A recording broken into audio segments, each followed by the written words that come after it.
भारत के इतिहास में एक ऐसी रानी जिनकी सुंदरता की चर्चा दूर दूर तक थी, जिनकी वीरता आज भी इतिहास के पन्नों में अमर है। रानी पद्मावती चित्तौड़ के राजा रतन सिंह की पत्नी थी। उनकी सुंदरता की ख्याति दिल्ली के सुल्तान अलाउद्दीन खिलजी तक पहुंची। खिलजी ने किसी भी तरह रानी को पाने के लिए चित्तौड़ पर आक्रमण कर दिया, लेकिन राजपूतों ने वीरता से उसका सामना किया। जब चित्तौड़ की हार निश्चित हुई, तब रानी पद्मावती और हजारों राजपूत महिलाओं ने अपनी मर्यादा बचाने के लिए जौहर कर लिया, जलती आग में कूदकर बलिदान दे दिया। चित्तौड़ के वीर राजपूतों ने अंत तक लड़ाई लड़ी, लेकिन किसी ने भी हार नहीं मानी। रानी पद्मावती का बलिदान स्वाभिमान और वीरता की मिसाल बन गया। भारत की मिट्टी में जन्मी वो बहादुर रानी, जिसने अपने आत्मसम्मान के लिए युद्ध किया। रानी दुर्गावती गोंडवाना की महान शासक, जिनका जन्म 1524 में चंदेल वंश में हुआ था।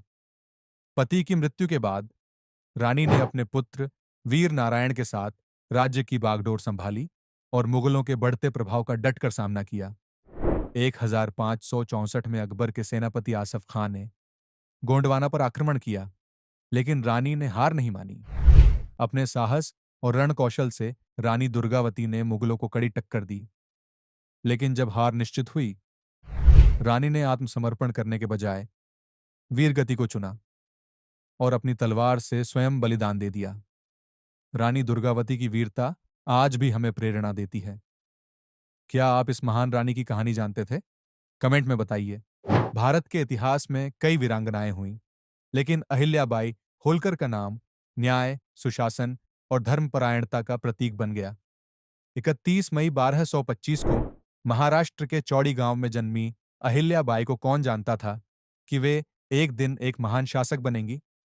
उनका विवाह मराठा सरदार मल्हार राव होलकर के पुत्र खंडेराव से हुआ, लेकिन नियति को कुछ और ही मंजूर था। युद्ध में खंडेराव की मृत्यु हो गई। फिर मल्हार राव होलकर का भी निधन हुआ। अब राज्य की बागडोर अहिल्याबाई को संभालनी थी।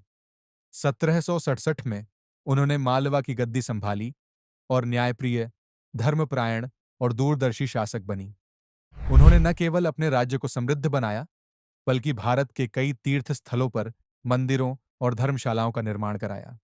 उनका दरबार हमेशा प्रजा के लिए खुला रहता था। वे खुद न्याय करती थीं और हर फैसले में निष्पक्षता रखती थीं। 13 अगस्त 1995 को यह महान शासिका इस दुनिया से चली गईं, लेकिन उनका नाम इतिहास में अमर है। अहिल्याबाई केवल एक शासक नहीं, बल्कि भारतीय नारी शक्ति और आदर्श शासन का एक सुनहरा अध्याय थीं। अगर आपको यह वीडियो पसंद आया हो, तो लाइक करें, शेयर करें और इतिहास के ऐसे ही अनसुने पलों के लिए हिस्टोरी आरआर चैनल को सब्सक्राइब करें।